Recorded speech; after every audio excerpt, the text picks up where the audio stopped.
ফের এক মহিলাকে মারধরের ভিডিও ভাইরাল হয়েছে কালনা তৃণমূল নেতার বিরুদ্ধে অভিযোগ, যদিও এক্ষেত্রে সেই তৃণমূল নেতা তিনি গ্রেফতার হয়েছেন। জমির দখল নিয়ে এক মহিলাকে বেধড়ক মারধরের ছবি ভাইরাল। দেখুন, গোটা রাজ্য জুড়ে এইভাবে মহিলাদের উপর অত্যাচার বাড়ছে, সে কুচবিহার হোক বা কালনা হোক, তো নতুন কিছু নয়। আমরা কুচবিহারের সেই চেহারা এখনো, সেই ছবি এখনো বলিনি, যেখানে একজন অত্যাচারিতা মহিলা সম্পূর্ণ বিবস্ত্র অবস্থায় পড়েছিল। গোটা রাজ্য জুড়ে এটা হচ্ছে, জনগণ দেখছে সমস্ত কিছু। অ্যারেস্ট হচ্ছে, আবার কিছুদিন পর সে ছাড়া পেয়ে যাবে, আবার কাউকে না কাউকে পেটাবে। জামিন পেয়ে গেছে, বা আমি জানতামই না যে দেখুন ছাড়া পেয়ে গেছে। আমি ভবিষ্যৎবাণী করলাম ছাড়া পেয়ে যাবে, দেখুন ছাড়া পেয়ে গেল। এটাই তো সব প্রশাসন চলছে। এত বড় ক্রাইম করার পরে একটা লঘু ধারা দিয়ে ছেড়ে দেওয়া হলো তাকে। সব জায়গাতে তাই হচ্ছে, চোপড়ার ক্ষেত্রেও তাই হয়েছিল। 24শে জুলাই আপনি একটা টুইট করেছিলেন, এক্স হ্যান্ডেলে পোস্ট করেছিলেন, একটি বিশেষ বৈঠক, পাইলট কার ছাড়া রাজ্যের প্রধানের বৈঠক। আমি 24 তারিখে টুইট করেছিলাম, তারপরে মুখ্যমন্ত্রী মমতা বন্দ্যোপাধ্যায়, তার অফিস, তার পার্টি থেকে এখনো পর্যন্ত কিন্তু এটাকে ডিনাই করা হয়নি যে এরকম কোনো ঘটনা ঘটেনি।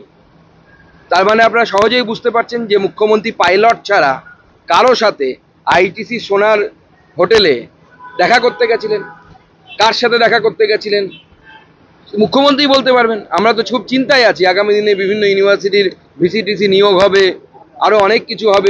মাননীয় মুখ্যমন্ত্রী কার সাথে দেখা করতে গেলেন, পাইলট ছাড়া দেখা করতে গেলেন, অত্যন্ত চিন্তার বিষয়। এবং এটা তো পশ্চিমবঙ্গবাসী হিসেবে আমরা মুখ্যমন্ত্রীর সুরক্ষা নিয়েও খুব চিন্তিত, যে উনি পাইলট প্রোটেকশন ছাড়া যদি একজন মুখ্যমন্ত্রী মিটিং করতে যাচ্ছেন, জানি না কোন গোপনীয় মিটিং সেখানে।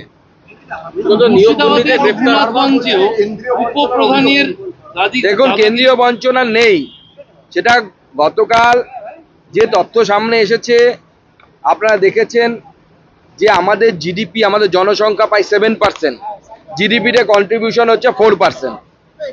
এটা অ্যাডপান নয়। ভারতবর্ষের জনসংখ্যার 7% যদি আপনি হন, কমসে কম 6% তো আপনার জিডিপিতে কন্ট্রিবিউশন থাকবে।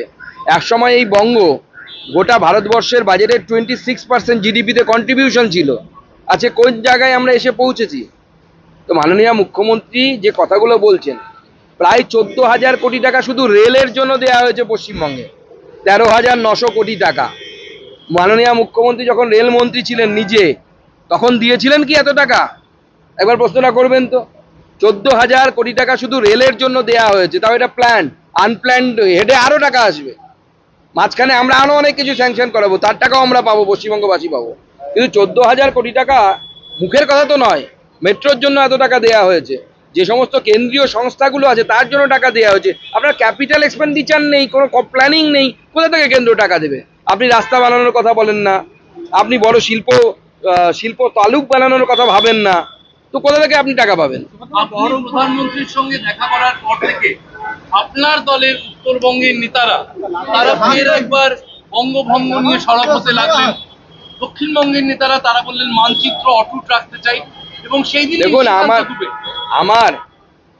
আমার বক্তব্যের মধ্যে পরিষ্কার বলা আছে, আপনারা নিশ্চয়ই বাংলা চ্যানেলের লোক, সেখানে নিশ্চয়ই লক্ষ্য করেছেন, পশ্চিমবঙ্গের অংশ হিসেবে এটা আমি স্পেসিফিক্যালি উল্লেখ করেছিলাম।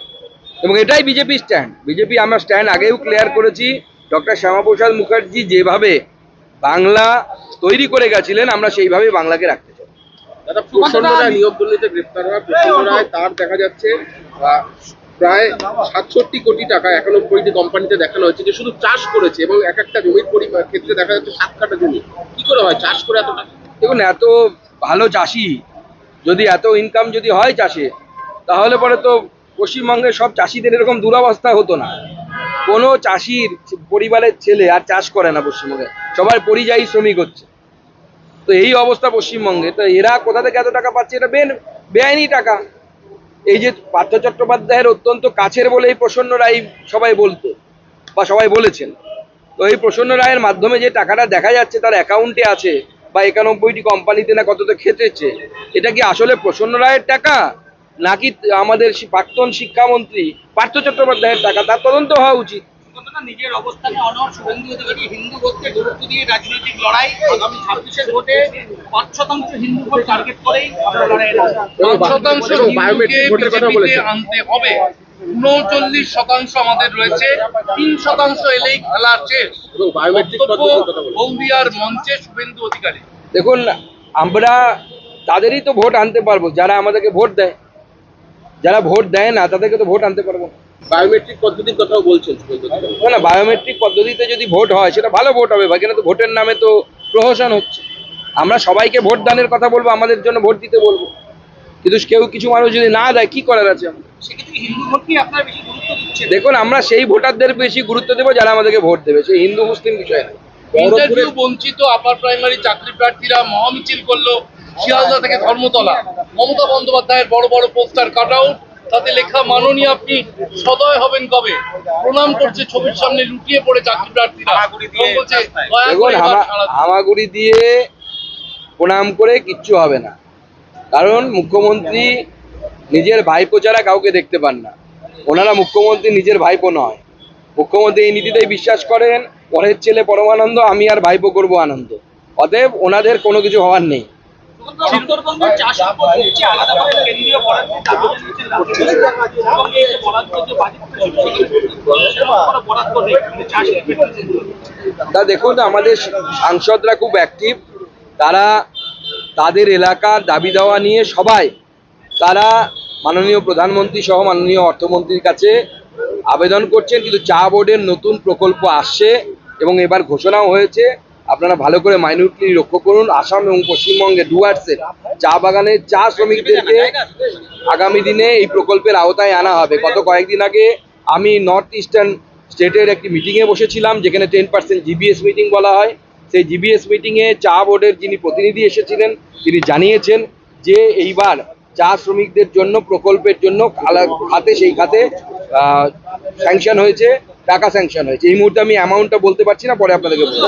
দিনদার একটা বক্তব্য ভাইরাল হয়েছে, সেটাতে দলীয় নেতৃত্বকে তিনি নিশানা করছেন। অনেকেই বলছেন অনেকে আছে সভাপতি বা অন্যান্য নেতৃত্বকে সংঘবদ্ধ হতে হবে।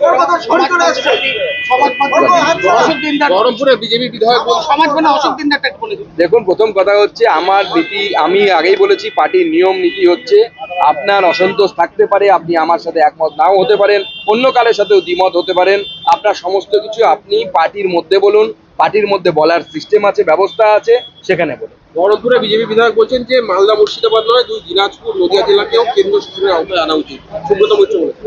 দেখুন, আমার মনে হয় এই ধরনের কোনো তাদের মাথায় যদি কোনো পরিকল্পনা থাকে, সেই পরিকল্পনা চিঠি লিখে পার্টি সর্বোচ্চ স্তরে এবং মাননীয় প্রধানমন্ত্রীকে জানানো উচিত। এরকম প্রকাশ্যে মিডিয়াতে বলার কোনো প্রয়োজন নেই। উচ্চ মাধ্যমিক শিক্ষা সংসদের চেয়ারম্যান চিরঞ্জীব ভট্টাচার্য তিনি আজকে আশঙ্কা প্রকাশ করেছেন, বলছেন যদি নিয়োগ তদন্ত আগামী 1.5 বছরের মধ্যে শেষ না হয় বা কোর্টে নিয়োগ সংক্রান্ত মামলাগুলো শেষ না হয়, শিক্ষক নিয়োগ না করতে পারলে স্কুলগুলো কি করে চলবে? স্কুলগুলো তো ঢুকছে, স্কুলে তো শিক্ষক নেই, শিক্ষিকা নেই, নতুন রিক্রুটমেন্ট হচ্ছে না, মামলাতে সমস্ত কিছু আটকে আছে। এই অবস্থা যদি থাকে, আগামী দিনে রাজ্যের শিক্ষা ব্যবস্থা ভেঙে পড়বে, বেসরকারি শিক্ষা ব্যবস্থা সবাই অংশগ্রহণ করবে।